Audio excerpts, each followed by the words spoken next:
Hello and Namaste. Welcome to the YouTube channel of Unacademy. मैं Priyanka Singh, your law educator. CLAT PG 2024 की exam date officially पहले ही declare हो चुकी है। It is on 3rd December. So from now onwards, only very few days are left for your exam. So I hope आप लोगों ने अपनी प्रिपरेशन, अपना रिवीजन जोरों शोरों से स्टार्ट कर दिया होगा। तो इसी प्रिपरेशन को बूस्ट अप करने के लिए आज मैं लेकर आई हूँ कुछ important MCQs of company law. इस एमसीक्यू को देखने के बाद आपको क्वेश्चन लेवल एग्जाम का पैटर्न पता चलेगा। साथ ही साथ आप इन एमसीक्यूज के थ्रू अपनी रिवीजन और अपनी प्रिपरेशन को स्ट्रेंथन कर पाएंगे और आप क्वेश्चन पैटर्न से फेमिलियर हो जाएंगे। इसी क्वेश्चन पैटर्न से फेमिलियर कराने के लिए अनअकैडमी लेकर आया है अपने सभी क्लैट पीजी एस्पिरेंट्स के लिए a pack of 20 mock test series. Yes, it's 20 full length mock test series जो कि लाइव मॉक टेस्ट कंडक्ट होगा every weekend. You will get it at a very nominal price. You can just purchase this mock test by using the code PSYNC10. इस code को use करके आप इस 20 mock test series को avail कर सकते हैं। ये लाइव जो मॉक टेस्ट है ये लाइव होंगे और हर वीकेंड यानी एवरी सैटरडे संडे आप इन मॉक टेस्ट को लाइव देकर अपने परफॉर्मेंस को एनालाइज कर पाएंगे और आप क्वेश्चन पेपर के पैटर्न को और अच्छे से बेहतर तरीके से समझ पाएंगे। This will definitely help you in your 3rd December exam.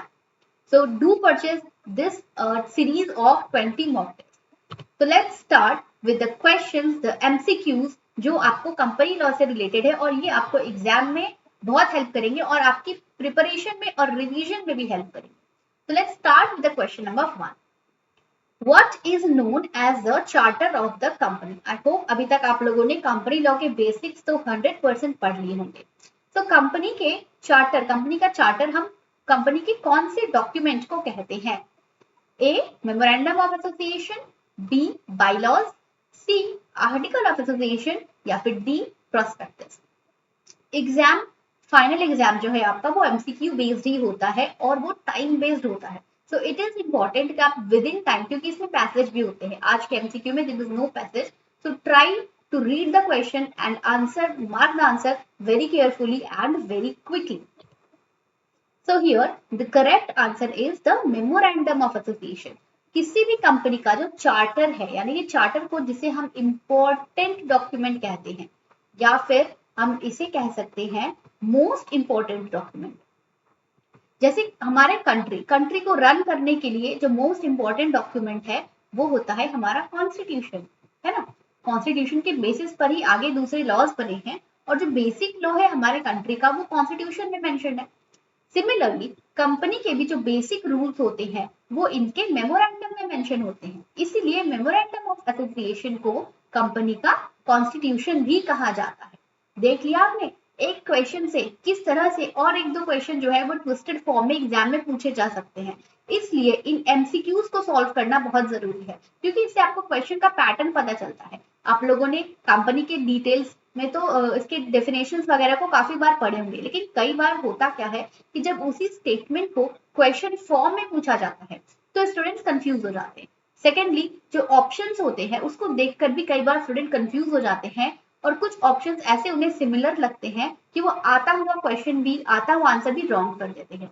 तो इन्हीं सब मिस्टेक से बचने के लिए आपको इन एमसीक्यूज को प्रैक्टिस करना बहुत जरूरी है ताकि आप क्वेश्चन पैटर्न से फेमिलियर हो जाए और ऑप्शंस को देखकर भी कंफ्यूज ना हो और अपनी जो नॉलेज ऑब्टेन करी है अभी तक अपनी पढ़ाई में अपने रिवीजन के थ्रू उसे आप प्रॉपरली इंप्लीमेंट कर सको। उस नॉलेज को अप्लाई करने का भी जो तरीका है वो आपको प्रैक्टिस के थ्रू ही पता चलेगा और ये प्रैक्टिस आपको अवेलेबल होगी अनअकैडमी के मॉक टेस्ट पे। साथ ही साथ आप एमसीक्यूज के थ्रू भी अपनी परफॉर्मेंस को पॉलिश कर सकते हैं। इसमें स्टूडेंट्स जनरली मेमोरेंडम और आर्टिकल में कंफ्यूज हो जाते हैं क्योंकि ये दोनों ही इंपॉर्टेंट डॉक्यूमेंट होते हैं फॉर अ कंपनी।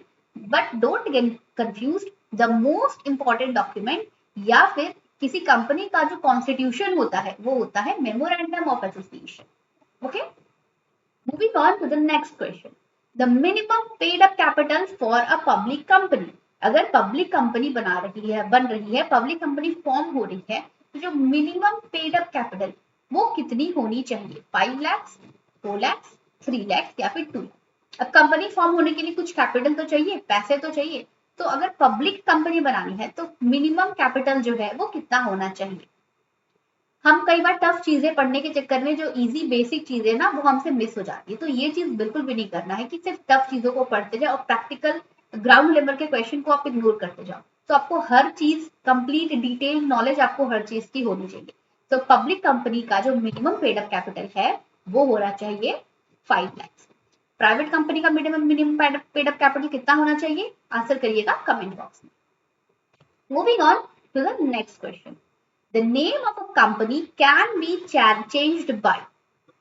अब किसी कंपनी के नाम को अगर चेंज करना है तो वो कैसे कर सकते हैं? What is the rule regulation for changing the name of a company?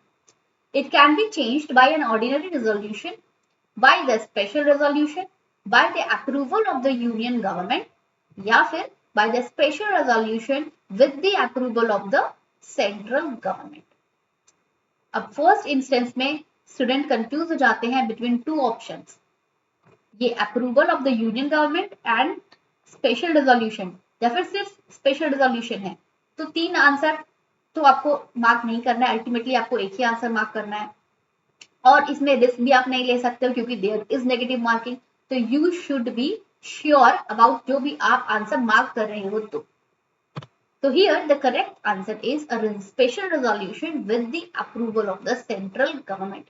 Company का नाम किसी भी कंपनी का बहुत मेजर एरिया होता है ना, कंपनी को आप आइडेंटिफाई कर रहे हो उसी नाम से, तो उस नाम को चेंज करने का भी जो प्रोसीजर है वो इतना सिंपल नहीं होता है क्योंकि जनरली आप क्या कर रहे हो, कंपनी की आइडेंटिटी को चेंज कर रहे हो। तो सिर्फ बोर्ड ऑफ मेंबर्स के स्पेशल रेजोल्यूशन से काम नहीं चलेगा कि इंटरनली मेंबर्स ने आपस में डिसाइड कर लिया कि कंपनी ए का नाम हम चेंज करके कंपनी बी कर देते हैं। नो हो सकता है बी नाम से ऑलरेडी कोई कंपनी रजिस्टर्ड हो, तो ऐसे में तो जनरल पब्लिक में कंफ्यूजन क्रिएट हो जाएगी कि उन्हें कि दोनों में से किस कंपनी के साथ वो डील कर रहे हैं, दोनों के वर्किंग अफेयर्स में प्रॉब्लम आ जाएगी। तो इन्हीं सब चीजों को सॉल्व करने के लिए ये अप्रूवल वाला कॉन्सेप्ट ऐड किया गया कि सेंट्रल गवर्नमेंट का अप्रूवल चाहिए। सेंट्रल गवर्नमेंट ये चेक करेगी कि जो नाम आपने चूज किया है, सेकंड नेम जो आप चेंज करना चाह रहे हो, वो क्यों कर रहे हो। एक नाम ऑलरेडी चल रहा था, फिर आप करना क्यों चाहते हो, और जो नाम आपने चेंज किया है क्या वो सही है, सुटेबल है, दूसरे नाम के साथ आइडेंटिकल तो नहीं है, जनरल पब्लिक में कंफ्यूजन तो नहीं क्रिएट कर रहा, कोई ऑफेंसिव नाम तो नहीं है, कोई ऑब्सीन नाम तो नहीं है। तो इन सब चीजों को चेक करने के बाद सेंट्रल गवर्नमेंट उस नाम को अप्रूव करती है। Clear? So the name of the company can be changed by the special resolution with the approval of the central government. दोनों ही चीजें जरूरी है, सिर्फ रेजोल्यूशन से नहीं चलेगा, सिर्फ यूनियन गवर्नमेंट की परमिशन से नहीं चलेगा, पहले कंपनी के आपसी लोगों की सहमति होनी चाहिए, उसके बाद गवर्नमेंट से परमिशन भी मिलना चाहिए। तो दोनों ही चीजें इंपॉर्टेंट है for changing the name of a company. Clear? On dash the dash on equity shares is not cumulative. इनमें से क्या है जो कि इक्विटी शेयर्स में क्यूमुलेटिव नहीं है? Dividend, profit, loss, reserve. Company का एक ऐसा सब्जेक्ट है जिसमें भले ही आपको each and every section detail में नहीं पढ़नी है, but each and every term आपको पता होना चाहिए कि शेयर्स क्या होते हैं, डिवेंचर्स क्या होते हैं, डिविडेंड क्या है, शेयर्स कितने टाइप के होते हैं, उन शेयर्स को डिफरेंशिएट करना सो दैट आप सिचुएशन देख करके बता सको कि ये किस टाइप का शेयर है, फिर उस टाइप के शेयर के क्या क्या प्रोविजन होते हैं। प्रॉफिट एग्जैक्टली डेफिनेशन क्या है, किस अमाउंट को आप प्रॉफिट कह सकते हो, लॉस क्या होता है, लॉस किस तरह से डिवाइड होता है। तो ये सब जो टर्म्स है, कंपनी के जो टर्म्स है ना, वो टर्म्स आपको डिटेल में पता होने चाहिए, जब भी आप इस टाइप के क्वेश्चंस को आंसर कर पाओगे। तो the dash on equity share is not cumulative. इनमें से क्या जो इक्विटी शेयर का एक पोर्शन है जो क्यूमुलेटिव नहीं है। So here the correct answer is option A, that is dividend। Dividend को अगर हम बिजनेस लॉ के तरीके से नहीं, अगर नॉर्मल जनरल बोलचाल की भाषा में समझे तो डिविडेंड होता है हमारा बोनस। ओके, सो जो इक्विटी शेयर्स पर जो एक्स्ट्रा प्रॉफिट, एक्स्ट्रा बोनस मिल रहा है, ये क्यूमुलेटिव नहीं होता है, ये तो एक्स्ट्रा एडवांटेज है। तो suppose you are working in a company जहां पर एवरी ईयर दिवाली पर आपको बोनस मिलता है, ठीक है। आप किसी टाइम पर, किसी ईयर दिवाली पे वहां पर अवेलेबल नहीं थे, तो क्या नेक्स्ट ईयर जब दिवाली आएगी तो आपको डबल बोनस मिलेगा कि लास्ट ईयर आप नहीं थे तो लास्ट ईयर का भी बोनस ले लो, इस ईयर का भी बोनस ले लो। इसे हम कहते हैं क्यूमुलेटिव, यानी इकट्ठे एक साथ मिलना। तो क्या बोनस इस तरह से किसी को दिया जाता है? सो जनरल रूल से ही समझ में आ जाएगा कि नहीं दिया जा सकता, लेकिन ये आप जब आइडेंटिफाई कर पाओगे जब आपको dividend, equity shares, cumulative in terms का मीनिंग पता होगा, है ना। मीनिंग पता रहेगा फिर तो आप इजीली बता पाओगे कि डिविडेंड जो है वो क्यूमुलेटिव नहीं हम दे सकते हैं इक्विटी शेयर्स पे। तो मीनिंग पता होना जरूरी है, और सिर्फ मीनिंग पता होने से नहीं चलेगा। अब अगर आपको डिविडेंड का मीनिंग पता है और ये क्वेश्चन फॉर्मेट में इस तरह से आ गया तो भी आप नहीं बता पाओगे। इसलिए क्वेश्चन फॉर्मेट को भी देखना जरूरी है कि एक टर्म से, एक टॉपिक से किस टाइप के और कितने क्वेश्चन फ्रेम हो सकते हैं। तो आई विल सजेस्ट कि जब भी आप कुछ पढ़ रहे हो, एक टॉपिक पढ़ने के बाद उसमें से खुद ही क्वेश्चन फ्रेम करने की कोशिश करिए कि उस टॉपिक से कितने टाइप के, किस टाइप के क्वेश्चन जो है वो फ्रेम हो सकते हैं। इससे भी आपका माइंड जो है वो ट्रेन हो जाता है क्वेश्चन पैटर्न को डील करने में। Moving on to the next question, the dash constitute the top administrative organ of the company. इनमें से क्या किसी कंपनी का टॉप एडमिनिस्ट्रेटिव ऑर्गन होता है, यानी कंपनी का हेड। बेसिकली अगर नॉर्मल लैंग्वेज में समझे तो कंपनी का हेड कौन होता है? General manager, share holders, board of directors या फिर advisory panel. Very easy question. अगर आपने कंपनी लॉ थोड़ा भी पढ़ा होगा तो इस क्वेश्चन को तो आप डेफिनेटली आंसर कर पाओगे। टॉप हेड कौन होता है कंपनी का? जो कंपनी के डिसीजन मेकिंग जो अथॉरिटी है वो होती है बोर्ड ऑफ डायरेक्टर्स। कोई भी डिसीजन एनुअल जनरल मीटिंग में रिजोल्यूशन के थ्रू होती है, तो डिसीजन मेकिंग जो अथॉरिटी है वही तो होती है ना top administrative organ.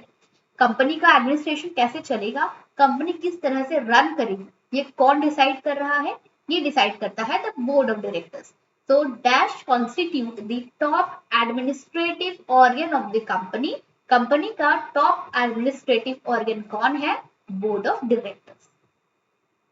Next question, the total managerial remuneration to the directors and the manager in respect of any financial year must not exceed what percent of the net profit? कितना percent net profit का remuneration दे सकते हैं to the managers और to the directors?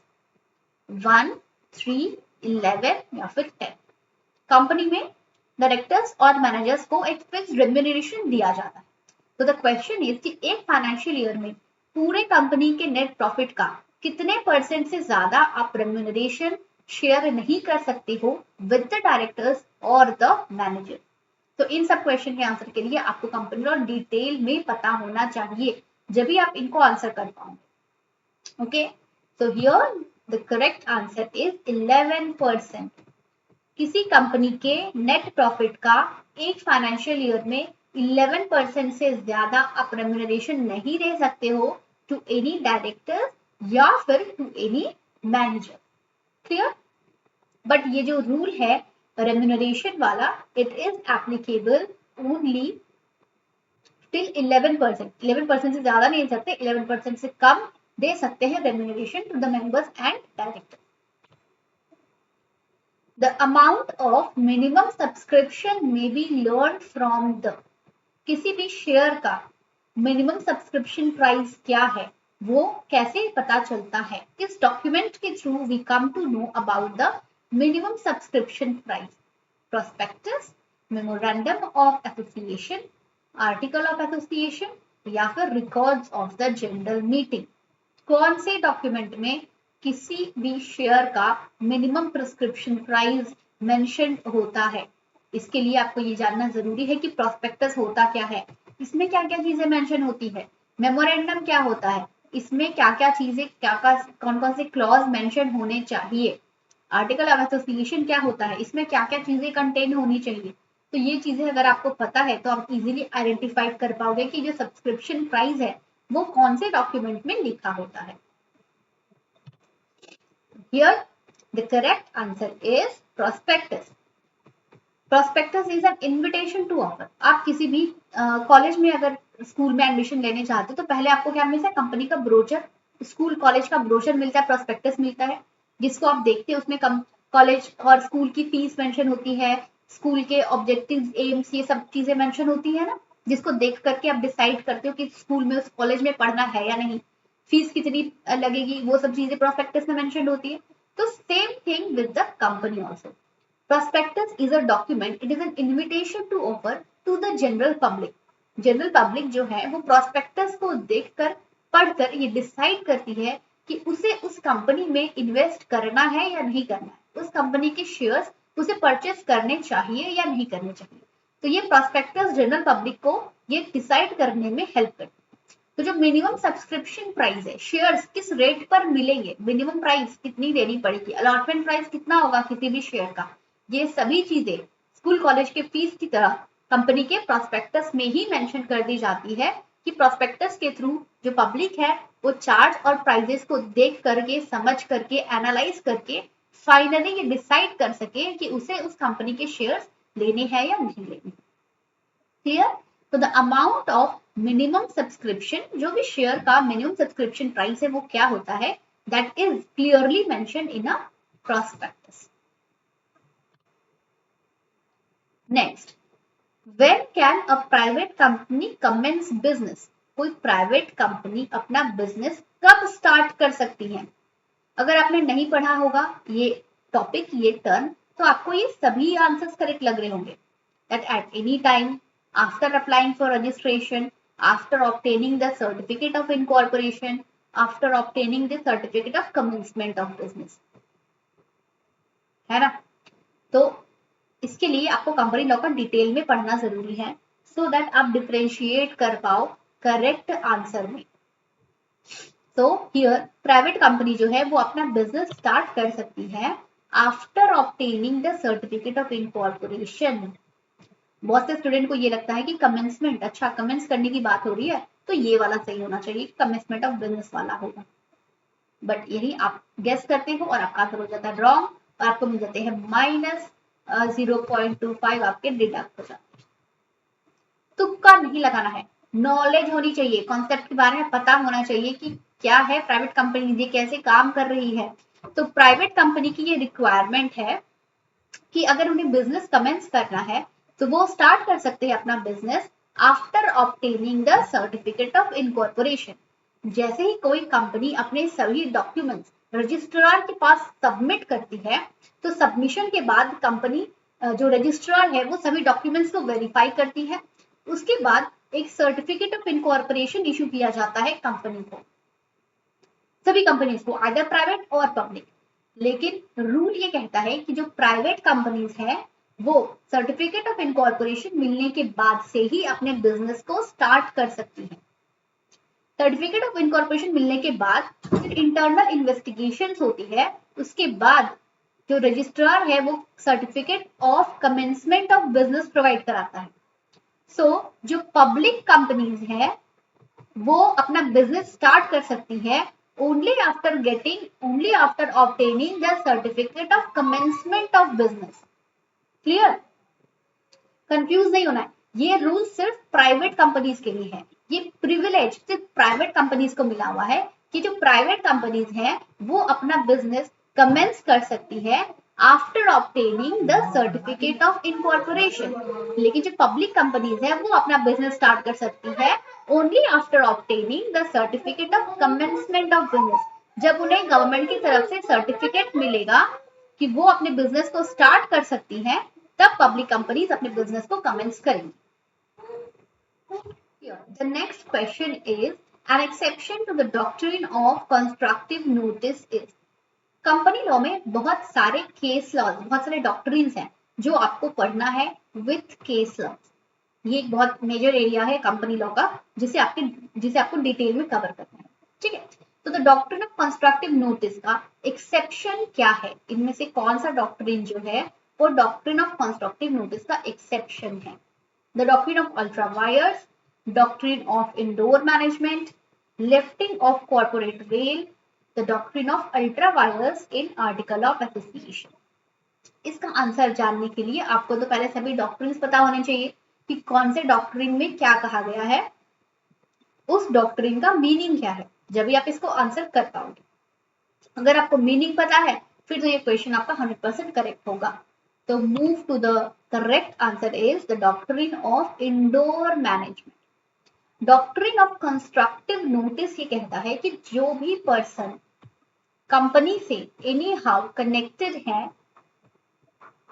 they should be aware about the affairs of the company. जो भी person company से connected है उन्हें कंपनी के अफेयर्स के बारे में, कंपनी की चीजों के बारे में पता होना चाहिए. They should be aware. तो इसी डॉक्ट्रिन को, इसी रूल को कहते हैं डॉक्ट्रिन ऑफ कंस्ट्रक्टिव नोटिस. लेकिन जस्ट इसके अपोजिट एक डॉक्ट्रिन है, doctrine of indoor management. Doctrine of indoor management कहता है कि कंपनी के कुछ इंटरनल अफेयर्स होते हैं, कुछ इंटरनल मैनेजमेंट से चीजें रिलेटेड होती हैं जो कि सिर्फ और सिर्फ इंटरनल मेंबर्स को ही पता है.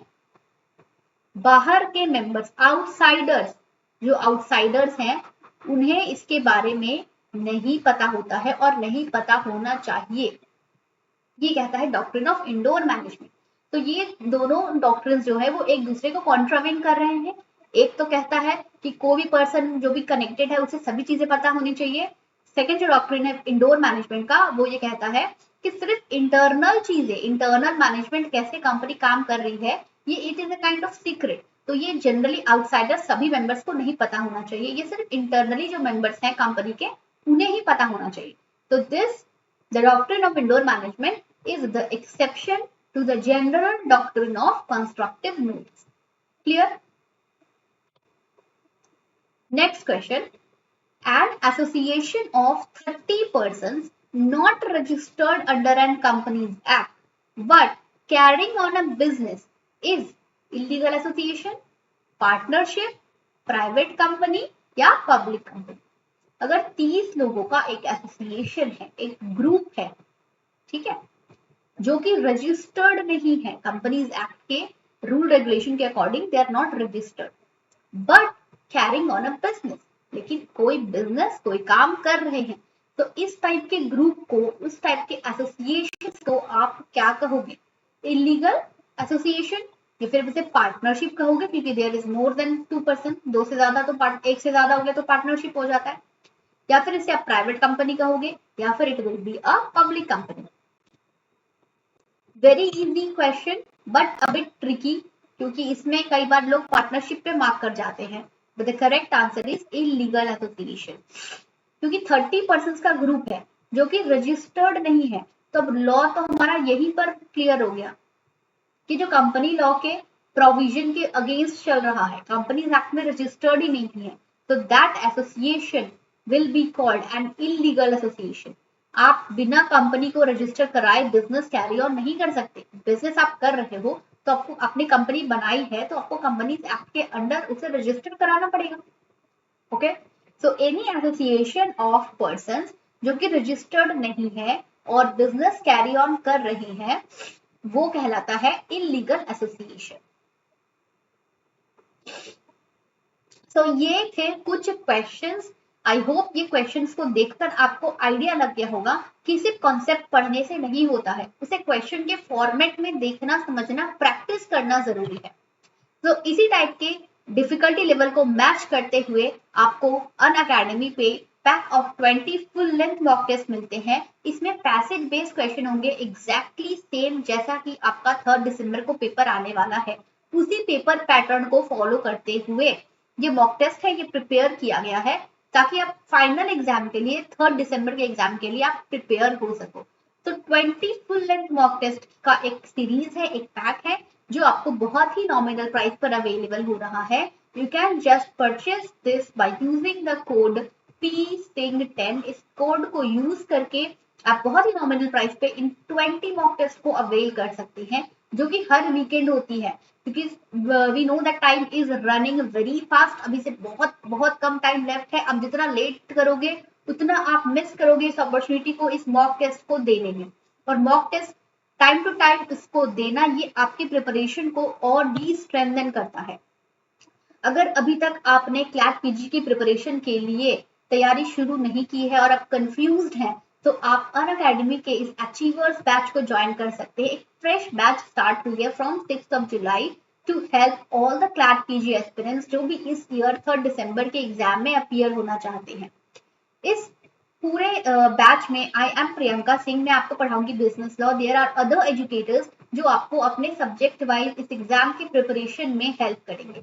आप मेरी डेमो फ्री स्पेशल क्लासेस को भी देख सकते हैं जो कि every Monday, Wednesday and Friday होती है एट 9:30 AM।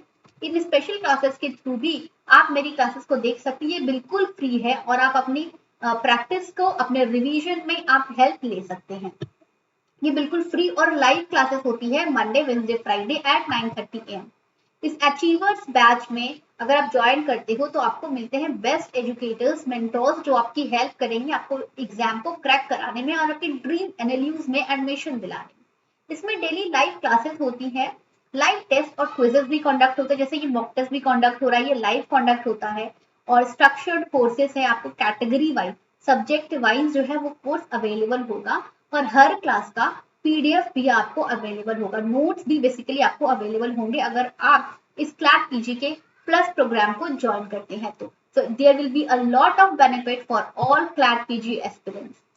जुलाई मंथ में एवरी मंथ 4 मॉक टेस्ट होने वाले हैं, तभी आपको 5 मंथ में टोटल 20 मॉक टेस्ट जो है वो मिलेगा। तो जुलाई मंथ के 2 जुलाई का एक mock test you have missed the chance, but कोई बात नहीं, there are other days left. 22nd July, 23rd July and 30th July. Every Saturday, 22nd July Saturday, 23rd July Sunday and 30th July Sunday 2 PM पर ये mock test live conduct होगा। तो आप जितना ज्यादा लेट करेंगे आप उतने ज्यादा मॉक टेस्ट को मिस करते जाएंगे। तो ग्रैब द ऑफर और enrol today for the mock test series. Further, अगर आपने अभी तक टेलीग्राम चैनल को ज्वाइन नहीं किया है तो you are missing a very big thing. तो आप अनअकैडमी के क्लैट पीजी प्रियंका सिंह के इस टेलीग्राम चैनल को ज्वाइन कर सकते हैं। Just scan this QR code. यहाँ आपको अनअकैडमी के सभी ऑफर और क्लैट पीजी से रिलेटेड सभी अपडेट्स, वीडियोस, इंफॉर्मेशन जो है वो अवेलेबल होती है। तो आई होप ये वीडियो आपको अच्छी लगी होगी। एमसीक्यूज के थ्रू आपकी प्रिपरेशन थोड़ी स्ट्रेंथन हुई होगी। Do comment in the comment box आपने कितने स्कोर ऑब्टेन किए out of these question. Thank you so much, bye bye, best of luck.